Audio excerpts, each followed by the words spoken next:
Kembali lagi di Kabar Pagi, pemirsa, pemberlakuan tes PCR sebagai syarat penerbangan terus menuai polemik. Calon penumpang di Soekarno-Hatta Tangerang gagal terbang karena tidak mengetahui dokumen hasil PCR sebagai syarat perjalanan transportasi udara.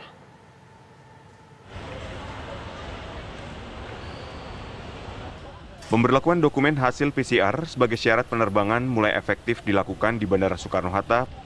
Berdasarkan data dari petugas validasi Kantor Kesehatan Pelabuhan, terdapat 7 penumpang yang gagal terbang karena masih menggunakan hasil tes antigen. Kurangnya sosialisasi mengakibatkan sebagian penumpang belum mengetahui informasi perubahan penerapan wajib PCR. Pemberatannya gimana, dari sisi apa? Dari sisi finance-nya. Jadi solusinya gimana nih Mbak gagal terbang nih? Reschedule 3. Oh, kapan akan berangkat lagi? Hari Rabu, Pak. Rabu ya? Kecewa nggak nih Mbak? Terus terang kecewa sih. Iya, harusnya udah terbang. Berbeda halnya dengan sejumlah penumpang yang aktif di media sosial yang sudah mengetahui aturan wajib dokumen kesehatan PCR untuk tujuan Jawa Bali. Sebetulnya ini memang peraturan pemerintah yang harus kita jalani, oke, kita jalani. Cuman pada prakteknya memang merepotkan juga sih, Mbak. Kira-kira ini kan dalam 1 bulan sudah 2 kali perubahan. Membingungkan nggak sih Bu? Sementara kan di kita ini udah turun ke level 2. Awalnya memang membingungkan, cuman memang kita standby di sosial media. Kalau kita standby, memang di situ ada tertulis, jadi kita paham. Tapi kalau kita tidak melihat, kita tidak tahu. Jadi sosialisasinya, kalau menurut saya memang kurang ke masyarakat. Perubahan persyaratan perjalanan udara dari antigen menjadi wajib memakai hasil tes PCR juga dikeluhkan penumpang dari sisi biaya. Sementara itu, jumlah penumpang di Bandara Soekarno-Hatta mengalami penurunan dibandingkan dengan hari kemarin dari 64.000 penumpang menjadi 62.000 penumpang. Dari Tangerang, Banten, Rusdi Muslim, TV One mengabarkan. Pemirsa, Yayasan Lembaga Konsumen Indonesia atau YLKI meminta pemerintah menganulir kebijakan wajib PCR bagi penumpang pesawat dengan hanya menggunakan antigen.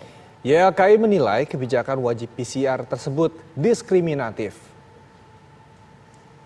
Terkait dengan kebijakan wajib tes PCR bagi penumpang pesawat, saya kira itu kebijakan yang tidak tepat karena merupakan kebijakan yang diskriminatif dan merugikan konsumen. Mengapa diskriminatif? Karena untuk sektor transportasi lain tidak diterapkan PCR, bahkan tanpa tes antigen sekalipun, ya seperti sektor transportasi darat dan segala macam, mereka bebas berkeliaran tanpa adanya tes apapun yang digunakan. Kedua, memberatkan konsumen karena sangat mahal dan di lapangan terjadi penyimpangan besaran tarif. Terkait dengan kebijakan wajib tes PCR bagi penumpang pesawat, saya kira itu kebijakan yang tidak tepat karena merupakan kebijakan yang diskriminatif dan merugikan konsumen. Mengapa diskriminatif? Karena untuk sektor transportasi lain tidak diterapkan PCR, bahkan tanpa tes antigen sekalipun, ya seperti sektor transportasi darat dan segala macam, mereka bebas berkeliaran tanpa adanya tes apapun yang digunakan. Kedua, memberatkan konsumen karena sangat mahal dan di lapangan terjadi penyimpangan besaran tarif.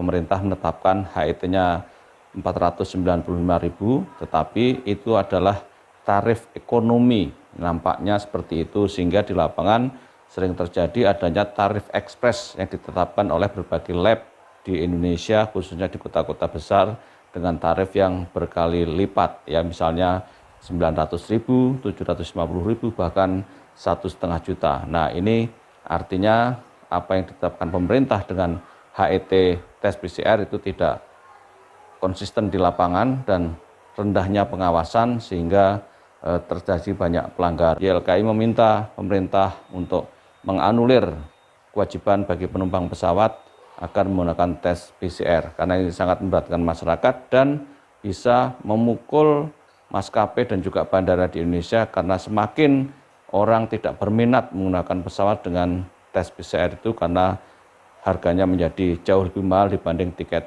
pesawat itu sendiri.